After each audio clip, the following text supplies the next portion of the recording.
Olá, eu sou Matheus Pereira, membro da Unidade de Recursos Humanos da Universidade do Estado do Amapá.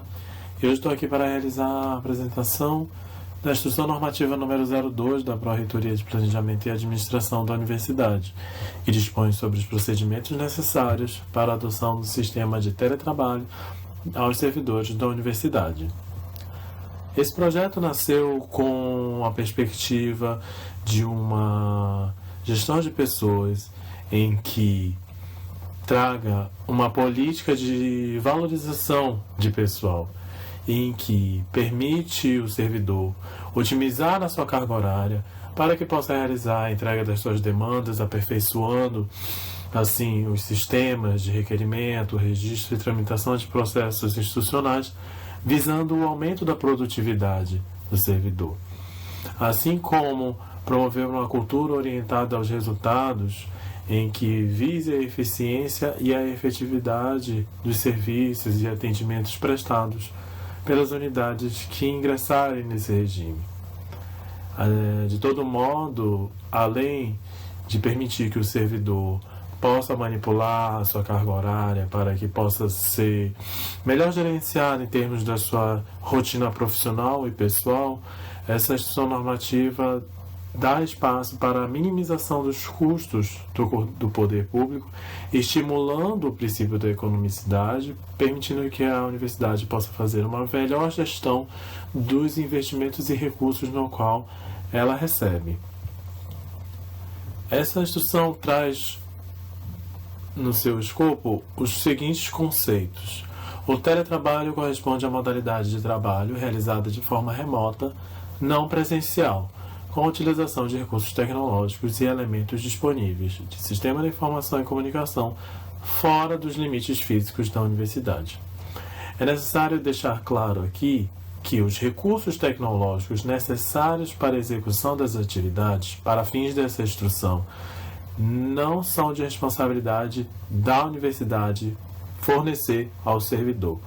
Não é responsabilidade da universidade fornecer a estrutura de dispositivos como computadores, celulares, tablets ou serviços como internet e uma infraestrutura em termos de mobília para que o servidor execute as suas atividades nessa modalidade. É de responsabilidade do servidor prover tais recursos, visto que a universidade se compromete em dispor os sistemas necessários e os logins para que possam ser manipulados todas as tramitações de processo, despachos e outras formas de requerimento e comunicação institucional interna e externa. O teletrabalho ele será dividido em duas categorias. O teletrabalho parcial, em que as atividades desempenhadas pelo servidor será de maneira mista, considerando um revezamento ou escalonamento, em que o servidor ora irá atuar nos limites físicos da universidade, ora irá atuar na sua residência ou em outra localidade, cumprindo assim a sua carga horária. Ou o regime de teletrabalho integral, em que todas as atividades do servidor irão compreender na totalidade a execução fora das dependências da universidade. Da realização do teletrabalho, é necessário lembrar que ela é realizada de forma facultativa, não se constitui em um direito ou dever do servidor, visto que ela vai nascer a partir de uma solicitação em que a unidade institucional, com seu chefe imediato e seus membros, irão discutir a viabilidade, propor um plano de atividades e execução, como será feito e como irá ser dado o devido andamento para o ingresso nesse regime. E também estão restritas as atividades que sejam passivas de mensurar objetivamente o desempenho. Para fins dessa instrução, como a política voltada aos resultados, é necessário que todas as atividades desempenhadas pelo servidor dessa modalidade sejam passivas de mensurar em termos de qualidade ou em termos de quantidade. Sendo assim, as atividades poderão ser melhor mapeadas, registradas e assim aperfeiçoadas com o curso e o funcionamento desse regime. As atividades também serão executadas conforme o cronograma institucional, respeitando assim um calendário local. O que isso quer dizer? Significa que o servidor, por mais que não esteja no estado ou no município, ou até mesmo no país em que a sede física da universidade esteja, o cronograma e horários das suas atribuições estarão vinculadas ao cronograma institucional e respeitando o calendário local, em termos de feriados e tudo mais. Quem pode solicitar e participar desse tipo de regime? Todos os servidores que desempenham as atividades mensuráveis, conforme foi mencionado anteriormente. Servidores do quadro efetivo, tanto do grupo técnico-científico, administrativo e docente, contratos administrativos temporários e cargos cargos em comissão. Quem é responsável por gerenciar tal regime de trabalho? A chefia imediata da unidade, juntamente com a unidade de recursos humanos. E compete à unidade de recursos humanos formar uma comissão de acompanhamento do teletrabalho que irá disponibilizar o requerimento de inscrição para os servidores interessados, assim como as unidades, receber e armazenar essas inscrições, instruir os processos administrativos necessários para que seja possível a execução de atividades nessa modalidade e orientar os servidores e os gestores das unidades quanto à participação no trabalho remoto, sanar algumas dúvidas ou pendências ou até mesmo algumas dificuldades que possam vir surgir por se tratar de uma modalidade nova e agora melhor estruturada com a instrução normativa. São requisitos para ingresso e início no regime de teletrabalho. Em primeiro momento, a unidade, com seu chefe imediato e membros,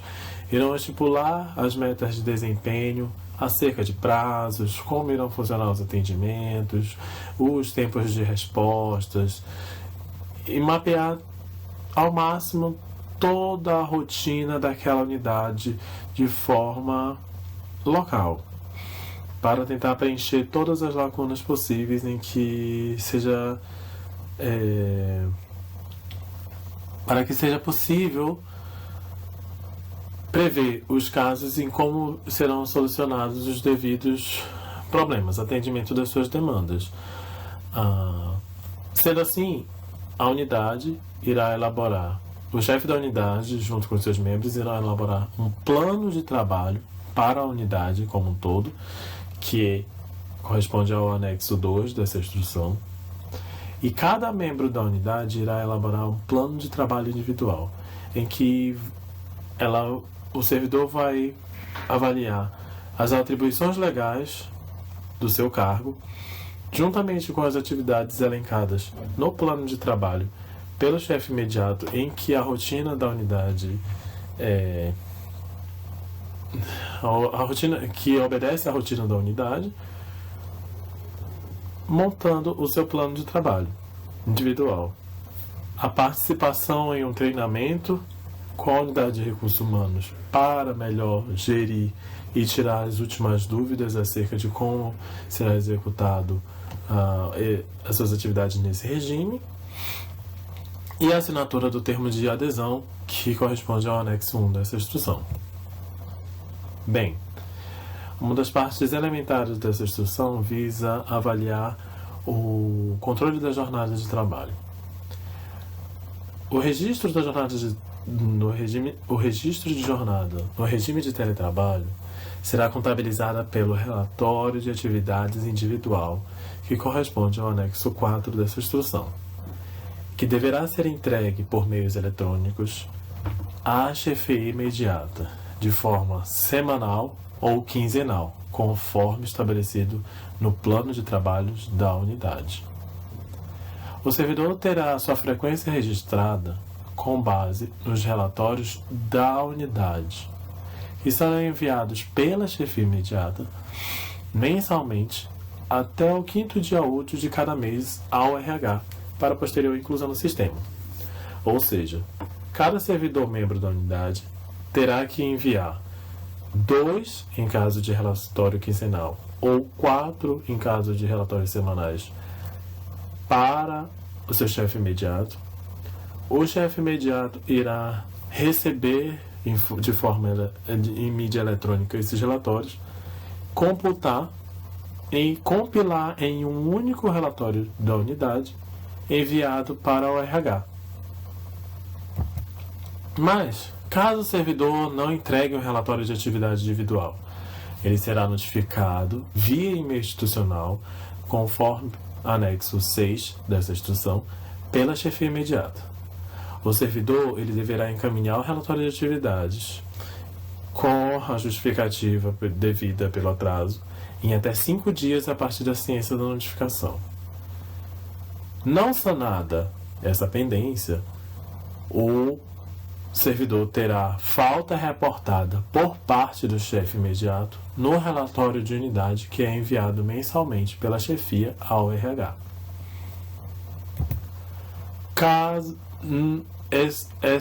No caso desse relatório mensal de unidade chegar ao RH e o servidor ainda não tiver sanado esse registro de falta, ele será novamente notificado via e-mail institucional, dessa vez pela unidade de recursos humanos. Ele terá que encaminhar o relatório justificando o motivo do atraso no prazo de até 5 dias após a ciência da notificação. E caso ele não reporte ou não sane essa pendência, será reportada a falta efetiva na folha de pagamento do servidor, porque já corresponde a uma segunda modificação e o servidor não compareceu sanando a pendência. Nesses casos de ausência de relatórios individuais sem a devida justificativa, em casos de 2 ou mais relatórios consecutivos, relatórios individuais, ou pelo prazo de 45 dias de maneira descontinuada em um prazo de 12 meses sem justificativa, que configure a inatividade do servidor por mais de 30 dias, o seu regime de teletrabalho será suspenso e será solicitada a apresentação na unidade de lotação do servidor. Cumprido essa etapa, regulariza a pendência. Em caso de descumprimento dessa solicitação de apresentação e sanamento da pendência, estará configurado o abandono de cargo nos termos da Lei 066 de 93, visto que o servidor passou mais de 30 dias sem registrar suas atividades em relatório individual, notificado 2 vezes, tanto pelo chefe quanto pelo RH, não se apresentou na unidade, a abertura de processo administrativo disciplinar ao servidor. E caso haja ausência de relatórios por parte do chefe da unidade, ou seja, o relatório de unidade que deve ser enviado mensalmente ao RH, todos os componentes da unidade irão receber, via e-mail institucional, uma notificação prévia dada pela RH para sanar a pendência. Caso não seja sanada, será encaminhado a suspensão do regime de teletrabalho para todos os membros daquela unidade, a solicitação para o retorno de atividade presencial na unidade e, em caso de descumprimento desse, haverá abertura de PAD nos termos do abandono de cargo conforme o amparo legal estabelecido pela 066 para todos os membros daquela unidade, visto que configura a ausência no local de trabalho por mais de 30 dias de forma injustificada. São deveres do servidor manter todos os dados cadastrais atualizados, principalmente aqueles que serão utilizados como meio de comunicação direta com o RH, setores internos e externos da universidade, e realizar a verificação diária de e-mail institucional e sistemas e demais gerenciadores eletrônicos fornecidos pela universidade, para que haja efetiva comunicação, tramitação de processos sem interrupções ou atrasos. salvo por motivo de força maior com amparo legal. Confeccionar os relatórios individuais das atividades executadas e elaborar um cronograma de encontros periódicos com a unidade, para haver discussões em que a própria unidade delibere sobre ajustes acerca de como as atividades estão indo, verificando o desempenho e assim por diante. No que diz respeito ao chefe da unidade ou chefe da divisão, são competências exclusivas para fins dessa instrução. Anuir a participação do servidor, membro daquela unidade, acompanhar o trabalho do servidor e, em caso de não cumprimento das metas, promover a notificação prévia, a comunicação dos setores competentes, como no caso da ORH, para que haja os procedimentos cabíveis, assim como cooperar em trabalhar em equipe para que as atividades continuem sendo executadas da melhor forma possível e encaminhar o relatório mensal à unidade de recursos humanos até o 5º dia útil de cada mês. Bem, nos casos de desligamento do servidor do regime de teletrabalho, as hipóteses previstas no artigo 26 da instrução ocorrem a pedido do servidor, com exposição de motivos, a pedido do gestor da unidade, com justificação, por interesse da gestão, por justificação, pelo descumprimento do disposto nessa instrução normativa, e nos casos de exoneração, vacância ou fim do contratual do servidor do referido regime.